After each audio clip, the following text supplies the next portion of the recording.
पक्षातला एखादा आमदार उभा राहतो आणि त्याच्यावर आलेल्या संकटाची माहिती देतो आणि आबासाहेबांचं तोंड भरून कौतुक करतो, खऱ्या अर्थानं विरोधी पक्षातला एखादा आमदार तर नशीबवान मंडळी आपण म्हटलं पाहिजे, कारण आपण जो नेता आबासाहेबांच्या रूपानं पाहिला, खऱ्या अर्थानं आज तो आपल्या सर्वांचं आपल्याला सगळ्यांना कल्पना आहे की येणाऱ्या 20 तारखेला आपण सगळेजण महाबळेश्वर नगरपालिकेच्या मतदानाला सामोरं जातोय आणि आज मी तुम्हाला सगळ्यांना विनंती करण्याकरता या ठिकाणी उपस्थित आहे की राष्ट्रवादी काँग्रेसचे नगराध्यक्ष पदाचे उमेदवार सुनील शिंदे, त्याचबरोबर इतर आमचे 20 नगरसेवक पदाचे उमेदवार की ज्यांची खून घड्याळ आहे, या 21च्या 21 उमेदवारांना आपण प्रचंड मताधिक्यानं विजयी करावं अशा पद्धतीची आग्रहाची आणि कळकळीची विनंती आज या सभेच्या माध्यमातून मी आपल्याला करतो। खरं तर महाबळेश्वरचं नाव घेतलं तर महाराष्ट्रामध्ये असं कुठलं गाव नाही, कुठली व्यक्ती नसावी कदाचित की ज्याला महाबळेश्वर माहित नाही। या राज्यामधलं सगळ्यात अग्रणी असणारं पर्यटन स्थळ, अगदी देशभरातले पर्यटक असतील, राज्यातले पर्यटक असतील, तब्बल 30 ते 40 लाख पर्यटक आपल्या महाबळेश्वरला वर्षाकाठी भेट देत असतात। आणि या महाबळेश्वरचं म्हणजे मी तुम्हाला खोटं वाटेल, आपले मागचे कलेक्टर दुडी साहेब हे मला म्हणाले होते की म्हणले आमदार साहेब, मी देशामधली सगळी पर्यटन स्थळ पाहिली, परंतु मला महाबळेश्वर एवढं चांगलं पर्यटन स्थळ अख्ख्या देशामध्ये पाहायला मिळालं नाही। म्हणजे एवढा चांगला नवलौकिक आपल्या महाबळेश्वरचा। इथं खूप काही थंडी नसती, काही बर्फ पडलंय, मायनस टेम्परेचर गेलं, पर्यटकांची गैरसोय झाली असं काही नाही। अतिशय गुलाबी वातावरण असतं, उन्हाळ्यात या, हिवाळ्यात या, पावसाळ्यात या, म्हणजे आपण नशिबवान आहोत की अशा पर्यटन स्थळी आपल्या सगळ्यांचा जन्म झाला किंवा हे पर्यटन स्थळ आपल्या परिसरामध्ये, आणि अशा या पर्यटन स्थळाच्या निवडणुकीला आपण सामोरं जातोय। विरोधी उमेदवार कोण आहेत, काय आहेत, मी कुणावर काही बोलणार नाही, मला टीका मला कुणावर करायची नाही, परंतु मी या निमित्तानं सांगेन की उमेदवार निवडत असताना असंख्य उमेदवार पक्षाकडे इच्छुक होते, म्हणजे कुणाला डावं करावं, कुणाला उजवं करावं असा फार मोठा प्रश्न आम्हाला श्रेष्ठींसमोर होता। कारण सगळेच पक्षाचे कार्यकर्ते, सगळेच पक्षाकरता, संघटनेकरता धडपडणारे कार्यकर्ते, बर उमेदवारी देत असताना एखाद्या प्रभागामध्ये एकालाच आपण उमेदवारी देऊ शकतो, परंतु बाकीच्या इच्छुक मंडळींना आपल्याला थांबवावंच लागतं। या जागेवर मकरंद पाटलाच्या जागेवर तुमच्यापैकी जरी कुणी बसवला तरी तुम्ही याच्यापेक्षा वेगळा काही निर्णय घेऊ शकत नाही। त्यामुळं अनेक इच्छुकांना इच्छा असून, चांगले कार्यकर्ते असून, आमच्या काही भगिनी चांगल्या होत्या, काही तरुण आमचे सहकारी चांगले होते, तरी सुद्धा त्यांना आम्हाला या निमित्तानं विनंती करून थांबवावं लागलं। नगराध्यक्ष पदाला सुद्धा आमच्या नासिर भाईंसारखा एक दिग्गज अनुभवी नगरसेवक की गेले 5 टर्म जे सातत्यानं या नगरपालिकेमध्ये चांगल्या मताधिक्यानं निवडून येतात, परंतु त्यांना सुद्धा काही कारणामुळे आम्हाला थांबवण्याची विनंती त्यांना करावी लागली। आणि मला अभिमान वाटतो की ज्या पार्टीमध्ये नासिर भाईंसारखे किंवा तुमच्यासारखे कार्यकर्ते की ज्यांनी मनाचा मोठेपणा दाखवला आणि पुन्हा पक्षाबरोबर राहण्याचा निर्णय घेतला, या कार्यकर्त्यांचे ऋण राष्ट्रवादी काँग्रेस मकरंद पाटील कदापि विसरू शकत नाही. मगाशी युसुफभाईंनी नासिरभाईंच्या बाबतीत सांगितलं आणि मी सांगतो, नासिरभाई तुम्ही काही काळजी करू नका, मी शब्द तुमच्या आईंना दिलेला, त्यामुळं तो शब्द राष्ट्रवादी काँग्रेस पाळणार पाळणार पाळणारच. कारण तुमच्यासारखा कार्यकर्ता या प्रक्रियेमध्ये आम्हाला महत्वाचा. युसुफभाईंसारखा कार्यकर्ता असेल, अफजलभाईंसारखा असेल, ही सगळी ज्येष्ठ मंडळी आज आपल्या पॅनेलमध्ये आहेत. आमचे आबा आहेत, संतोष आबा, विशालराव आहेत, आमच्या ताई आहेत, सगळे तरुण सहकारी, रोहित सारखे, आपल्या संतोष सारखे बरेच चांगल्या महिला भगिनी आहेत की ज्या सुशिक्षित आहेत आणि ज्यांना खऱ्या अर्थानं या महाबळेश्वरचा विकास करण्याचा मानस आहे, असे उमेदवार देण्याचा राष्ट्रवादी काँग्रेसनं प्रामाणिकपणानं प्रयत्न केला. खर तर निवडणुका आल्या की सगळी मंडळी सांगत असतात आम्ही ह्याव करू, आम्ही त्याव करू, परंतु मी विनम्रपणानं सांगतो, महाबळेश्वरचा पार्किंगचा प्रश्न आम्ही मार्गी लावला होता. पार्सलीज मार्केटला जवळपास 15 कोटी आता त्याचं काम तुम्हाला सुरू झालेलं पाहायला मिळेल.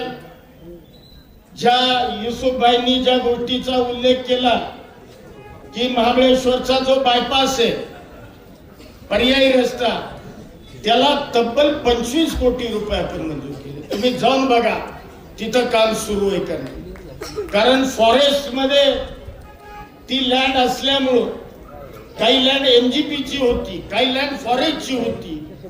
ती मान्यता घेता घेता दिल्लीवरून आम्हाला मान्यता घ्यायला थोडा वेळ झाला, परंतु त्या सगळ्या मान्यता आपण घेतल्या आणि आता पर्यायी रस्ता तुम्हाला थोडे दिवसात त्या ठिकाणी चांगला उभा राहिलेला पाहिजे.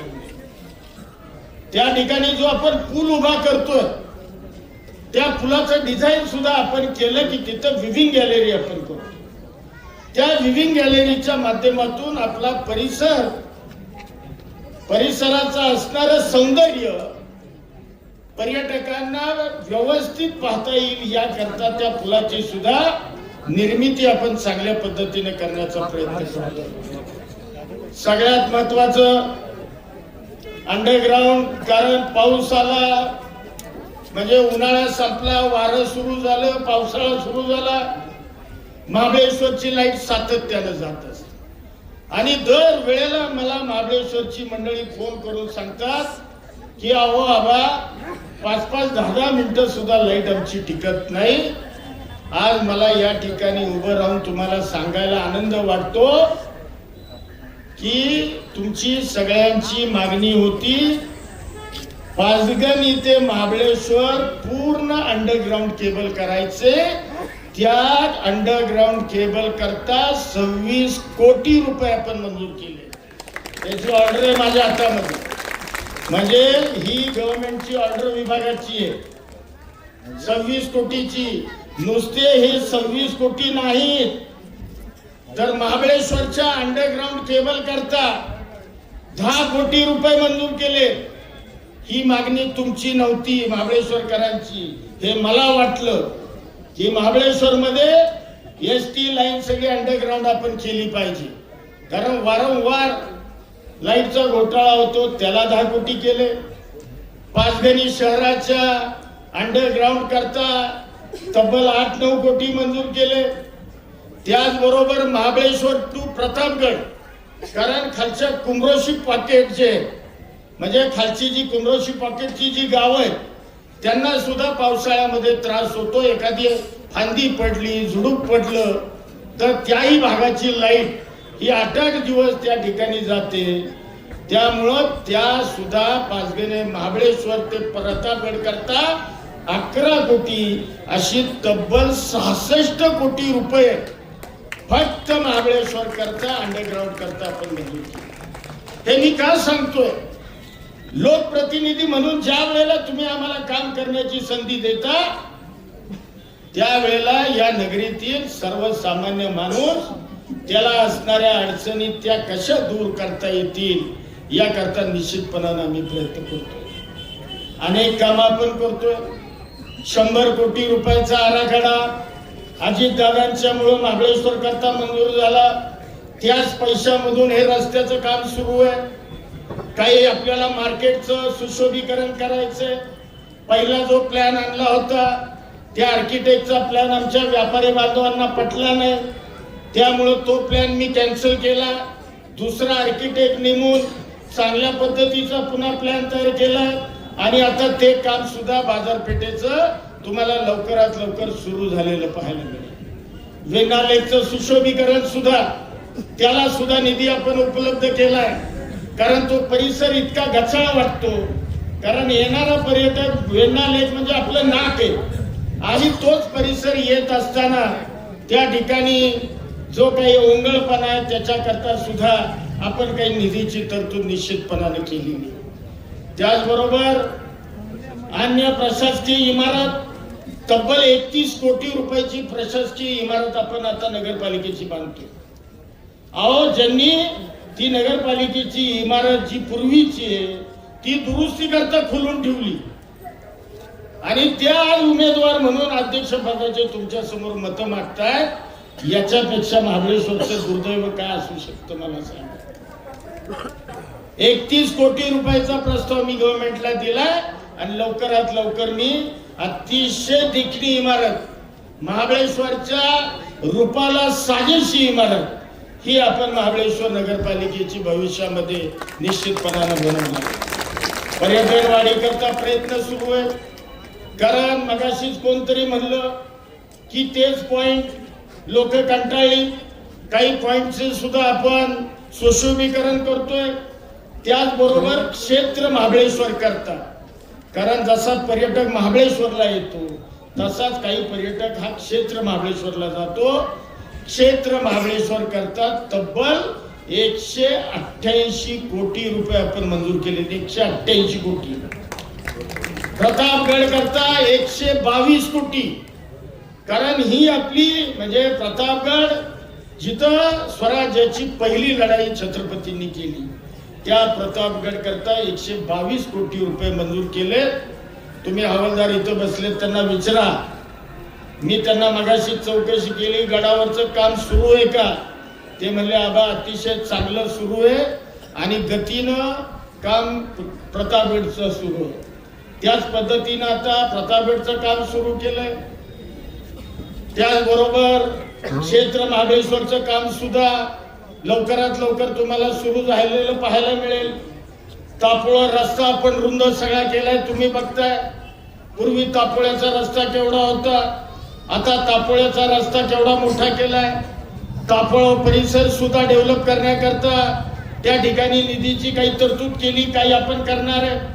हे मी का सांगतोय की निसर्गाने जे भरभरून दिलंय. बरं, आपल्याला आपल्या महाबळेश्वर मध्ये कुठलीही इंडस्ट्री उभी राहू शकत नाही आणि मग इंडस्ट्री उभी राहू शकत नाही तर जे निसर्गाने आपल्याला दिलंय ते कशा पद्धतीने अधिकाधिक आपल्याला सुंदर करता येईल की जेणेकरून अधिकाधिक पर्यटक या महाबळेश्वरला येईल आणि आपल्या या ठिकाणी असणाऱ्या तरुणांना रोजगार मिळेल, त्यांच्या हाताला काम मिळेल. या संदर्भातला प्रयत्न हा आम्ही निश्चितपणाने त्या ठिकाणी करणार आहे. यापेक्षा काही अधिक बोललं पाहिजे असं नाही, परंतु जे उमेदवार दिलेत आमच्या अध्यक्षपदाचे सुनील शिंदे, त्यांच्या घराण्याला वारसा आहे. त्यांचे चुलते हे पंचायत समितीचे सभापती होते. त्यांचे चुलती पण त्यांची सभापती होती. त्यांचे दुसरे चुलते आपण ज्यांना शेठ म्हणतो ते किसन शेठ या नगरीचे नगराध्यक्ष होते, कित्येक वर्ष नगरसेवक होते. म्हणजे या परंपरेतला माणूस आज नगराध्यक्ष पदाचा उमेदवार म्हणून तुमच्या पुढे आम्ही देण्याचा प्रामाणिकपणाने प्रयत्न केला. माझी या निमित्तानं तुम्हाला सगळ्यांना कळकळीची विनंती आहे की आपण या सगळ्याच्या सगळ्या म्हणजे माझे 20 नगरसेवक पदाचे उमेदवार आणि माझा अध्यक्ष पदाचा उमेदवार यांना प्रचंड मताधिक्यानं तुम्ही विजय करा. एक लक्षात ठेवा, काल तुमचा आमदार म्हणजे तुमचा आबा हा फक्त आमदार होता, आता तुमचा आबा नामदार झाला. त्यामुळं पैशाची आणि निधीची तुम्ही चिंता करू नका. जे जे प्रस्ताव नगरपालिका पाठवेल ते प्रस्ताव आपण 100% मंजूर केल्याशिवाय राहणार नाही. राज्याची तिजोरीची चावी सुद्धा आपल्या पक्षाच्या अध्यक्षाकडे, अजितदादांच्याकडे, अर्थमंत्री आहे. त्यामुळे तुम्ही काळजी करू नका. या महाबळेश्वर करता जे जे काही चांगले करता येणं शक्य आहे ते करण्याचा प्रामाणिकपणानं प्रयत्न हा त्या ठिकाणी केला जाईल. आपल्या सुरूर, पाचगणी वाई, पाचगणी महाबळेश्वर ते प्रतापगडच्या रस्त्याचं काम चाललंय. रस्त्याचं काम थोडंसं धीम्या गतीनं चाललंय. मी आता मला निवडणुकीत बैठक घेता येत नाही, त्यामुळे मी या रस्त्याची मीटिंग घेता येत नाही. त्यामुळे 21 तारखेनंतर या रस्त्याचं कॉन्ट्रॅक्टर, चीफ इंजिनियर या विभागाचे, त्यांचं हांडे साहेब, त्यांचं माझं बोलणं झालं.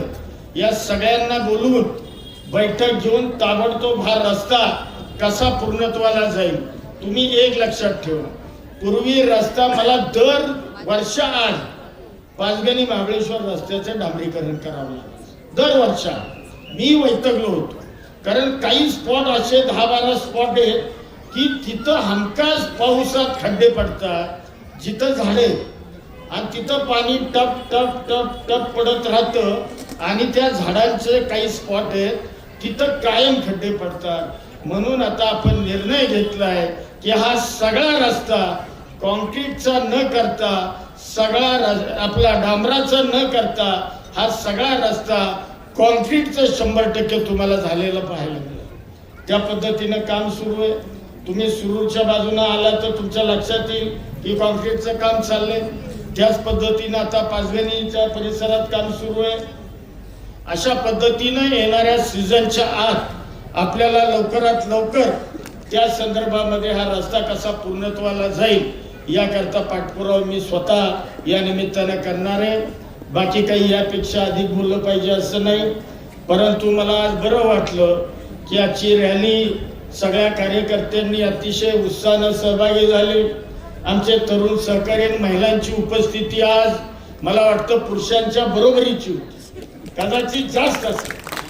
त्यामुळं 50% मतदार आज आमच्या सोबत ऑलरेडी आलेला आहे. त्यामुळं निश्चितपणानं येणाऱ्या 20 तारखेला घड्याळाच्या चिन्हाच्या समोरचं आपण बटन दाबा आणि 21च्या 21 आपले उमेदवार प्रचंड मताधिक्यानं नगरपालिकेमध्ये आपण पाठवा, एवढी आग्रहाची आणि कळकळीची विनंती करतो आणि मी माझे 2 शब्द थांबवतो. जय हिंद, जय महाराष्ट्र.